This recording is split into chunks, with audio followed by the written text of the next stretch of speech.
Hello बच्चों। तो चलिए हम अपना क्वेश्चन डिस्कस करते हैं।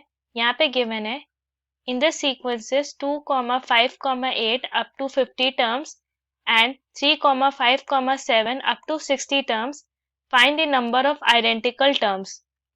अब यहाँ पे हमारा की कॉन्सेप्ट है, की कॉन्सेप्ट मान लीजिए हमारा जो फर्स्ट टर्म है वो है ए एंड हमारा कॉमन डिफरेंस है डी। सो एपी में जो हमारी nth टर्म होगी ए एन, वो होगा a plus n minus one multiplied by d. अब यहाँ पे हमारा गिवन है first AP 2,5,8 like this up to 15 terms. So यहाँ पे हमारा जो फर्स्ट टर्म होगा ए इज इक्वल टू 2 और डी इज इक्वल टू 3 होगा।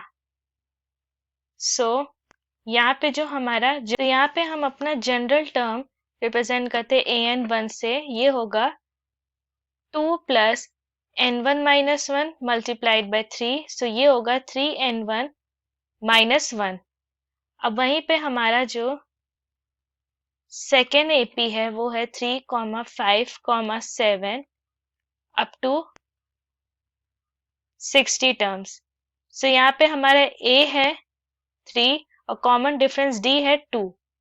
यहीं पर हमारा जो nth टर्म an2 से रिप्रेजेंट करते हैं, ये होगा 3 plus n2 minus one multiplied by 2।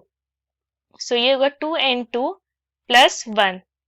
अब यहाँ पर मान लीजिए if an1 is equal to an2, so ये होगा हमारा 3n1 minus one is equal to 2n2 plus 1। So ये हमारे पास होगा 3n1 is equal to 2 plus 2n2। इसे हम इस तरह से लिख सकते हैं 3n1 is equal to 2 multiplied by 1 plus n2।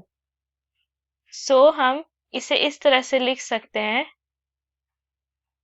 हम इस फॉर्म में इसे लिख सकते हैं n1 divided by 2 is equal to 1 plus n2 divided by 3 which is equal to some value k।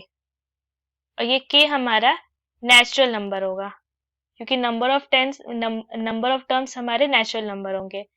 अब सपोज करिए यहाँ पर n1 divided by 2 is equal to k। So this means that n1 is equal to 2k। Okay, यहाँ पे 2k है और यहाँ पे ये भी है कि इधर हमारे मैक्सिमम टर्म्स है 50। सो यहाँ पे n1 जो है 50 से एक्सीड नहीं कर सकते, means less than equal to 50 होगा।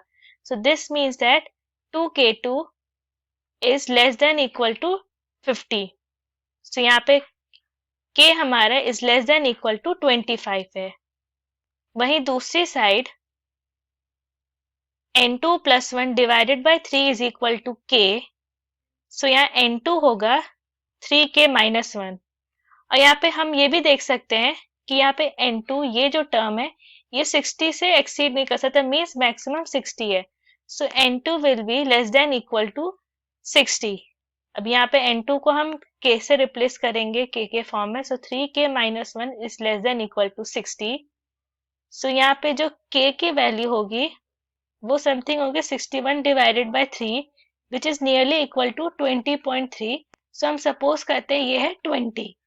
हम इसको मर्ज करें और इस कंडीशन को मर्ज करें, सो एक पॉसिबिलिटी बनती है कि जो हमारा k होगा वो लेस देन इक्वल टू 20 होगा।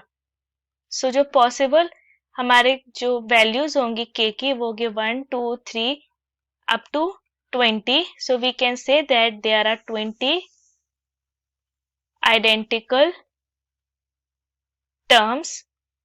ये हमारा फाइनल आंसर हुआ। I hope the concept is clear. Thank you.